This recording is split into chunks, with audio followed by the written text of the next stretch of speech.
أعوذ بالله من الشيطان الرجيم بسم الله الرحمن الرحيم ربي اشرح لي صدري ويسر لي أمري واحلل عقدة من لساني يفقهوا قولي السلام علیکم ورحمۃ اللہ وبرکاتہ۔ میرے معزز اسلامک نالج 6757 کے ناظرین، آج میں آپ کی خدمت میں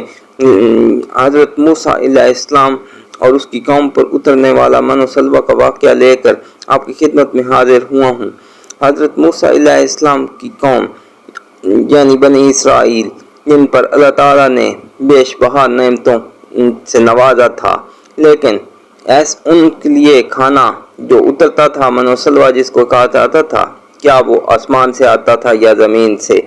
اس کو بھی ہم ویڈیو میں آگے جا کے دیکھیں گے، اور یہ بھی دیکھیں گے کہ انہوں نے ایسی کیا نافرمانی کی بنی اسرائیل نے، جس کی وجہ سے جس کا سزا ہم لوگ آج تک بھگت رہے ہیں۔ یہ ساری باتیں آگے جا کے دیکھیں گے۔ آپ سے ریکویسٹ ہے میرے چینل کو سبسکرائب ضرور کیجئے گا۔ چلتے ہیں ویڈیو کی طرف۔ جب حضرت موسیٰ کی سربراہی میں بنی اسرائیل کی قوم کو اللہ تعالیٰ نے فرعون سے نجات دلائی، اور مصر سے ہوتے ہوئے جب بحیرہ احمر سے گزر کر بنی اسرائیل کی قوم شام میں داخل ہوئی، تو فرعون کا لشکر بحیرہ احمر میں غرق ہو گیا، پانی کے بہاؤ کا مقابلہ نہ کر سکا، اور فرعون کا پورا لشکر بحیرہ احمر میں غرق ہو گیا۔ تو جب یہ حضرت موسیٰ کی قوم شام میں داخل ہوئی، تو اللہ تعالیٰ نے ان کو حکم دیا کہ آپ شام کے کفار سے مقابلہ کرو اور وہاں اپنی حکومت قائم کرو۔ تو جب انہوں نے دیکھا، بنی اسرائیل کے لوگوں نے دیکھا کہ دمشق کے لوگ اور شام کے جو رہنے والے لوگ تھے وہ بدترین کفار ہیں اور وہ بہت ظالم ہیں، تو انہوں نے حضرت موسیٰ کے ساتھ آگے جانے سے مقابلہ کرنے سے انکار کر دیا، اور اللہ تعالیٰ کی نافرمانی کرنے لگے اور کہنے لگے کہ اے موسیٰ، تو لڑ اور تیرا خدا لڑے، ہم تو یہاں بیٹھے ہیں۔ تو جب انہوں نے حضرت موسیٰ کو انکار کیا تو حضرت موسیٰ کو شدید رنج اور غم پہنچا۔ تو اس کے بعد اللہ تعالیٰ نے ان کو شام کے اس شہر سے دور تیرہ کے میدان میں، ایک ایسا میدان جو کہ تقریباً 27 کے پیچھے بھاگتے، لیکن وہ اس میدان سے نہ باہر جا سکتے نہ کہیں اور جا سکتے، لیکن پھر حضرت موسیٰ علیہ السلام بہت پریشان ہوئے اور انہوں نے اللہ پاک سے دعا کی کہ جو ہے ان کے لیے کھانے کا کچھ بندوبست کیا جائے۔ یہ سخت پریشانی کی حالت میں دوپہر کو گرمی کی حالت میں یہاں رہتے ہیں اور ان کا رہنا بہت مشکل ہے۔ تو پھر حضرت موسیٰ علیہ السلام نے اللہ پاک کے حکم سے ایک چٹان پر عصا مارا، جہاں سے جو 12 قبیلے بنی اسرائیل کے آپ حضرت موسیٰ علیہ السلام کے ساتھ تھے، ان کے مقابلے میں 12 چشمے جاری ہو گئے، جہاں سے بنی اسرائیل کے لوگ پانی پیا کرتے تھے اور اپنی پیاس بجھایا کرتے تھے۔ اس طرح جب یہ قوم بھوک پیاس سے نڈھال ہونے لگی اور گرمی کی شدت ہونے لگی، تو اللہ تعالیٰ نے اس قوم پر بیش بہا نعمتیں جہاں نازل کیں، وہاں یہ بھی نعمت تھی کہ سارا دن کیونکہ گرمی ہوا کرتی تھی اور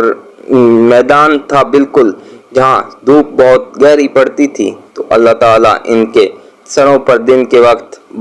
بادل کا ٹکڑا کر دیا کرتا تھا تاکہ ان پر چھاؤں رہے اور وہ گرمائش میں نہ ابلیں۔ تو ساتھ ہی رات کے وقت آگ کا ایک چمکدار لہر اترتی، جس کی روشنی میں وہ رات کو سارے کام کیا کرتے اور دن کو بادل کے سائے میں سکون کیا کرتے۔ اسی طرح اللہ تعالیٰ کے ایک معجزہ یہ بھی تھا کہ ان پر پکا پکایا کھانا اترتا تھا، جس کو من اور سلوہ 2 مختلف نام ہیں۔ من ایک ایسی غذا تھی جو کہ اللہ پاک کے حکم سے شہد سے زیادہ میٹھی تھی، اور یہ صبح سویرے تقریباً سفید روئی کے گولوں کی طرح پیڑوں پر آ کر گر جاتی تھی، جسے اٹھا کر بنی اسرائیل کے لوگ کھا لیا کرتے تھے، اور یہ بہت ہی لذیذ تھی، اور تقریباً اس میں ہر آدمی کے لیے یہ 4 کلو کے حساب سے اترا کرتی تھی، اور اسی طرح جنوب کی طرف سے جو پرندے تھے اللہ تعالیٰ ان کو ہوا کے دباؤ کی وجہ سے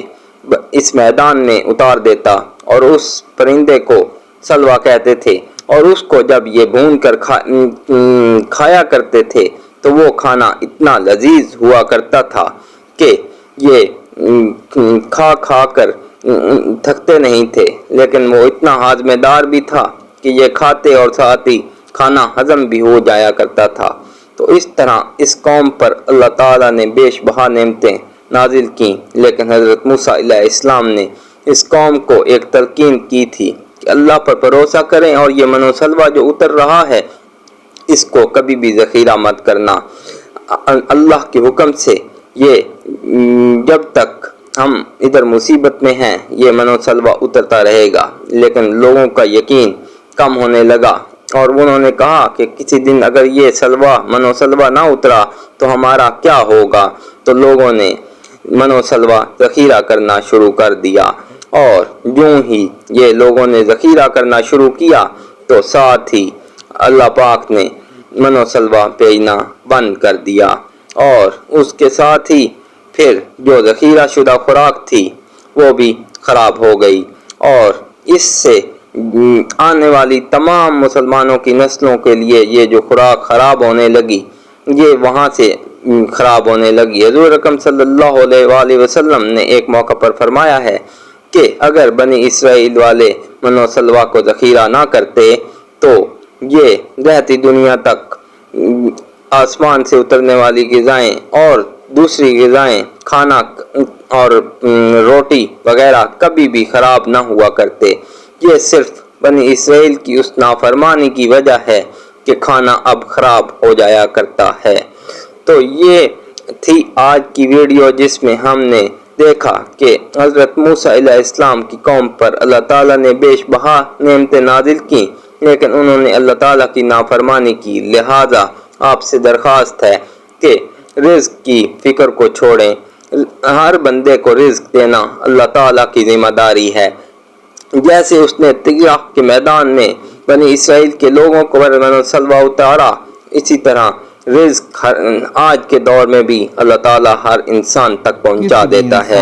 لہذا رزق کے لیے پریشان ہونے کی ضرورت نہیں، کیونکہ رزق دینے کا وعدہ اللہ تعالیٰ نے انسان کے ساتھ کیا ہے۔ جس طرح اس نے بنی اسرائیل کو آسمان سے اتار کر کھانے کھلائے، اسی طرح مسلمانوں کو بھی اللہ پاک رزق دے گا، لہذا ہمیں رزق کے لیے کسی کے ساتھ ذاتی دشمنی اور جھگڑے تک نہیں اترنا چاہیے، اور اللہ کے احکامات پر عمل کرنے کی اللہ تعالی ہمیں توفیق دے۔ اور آپ سے ریکویسٹ ہے کہ اگر آپ کو میری ویڈیو پسند آئی ہے تو آپ میرے چینل کو سبسکرائب کریں تاکہ آپ کو مزید اس طرح کی ویڈیوز بر وقت ملتی رہا کریں۔ Thank you very much.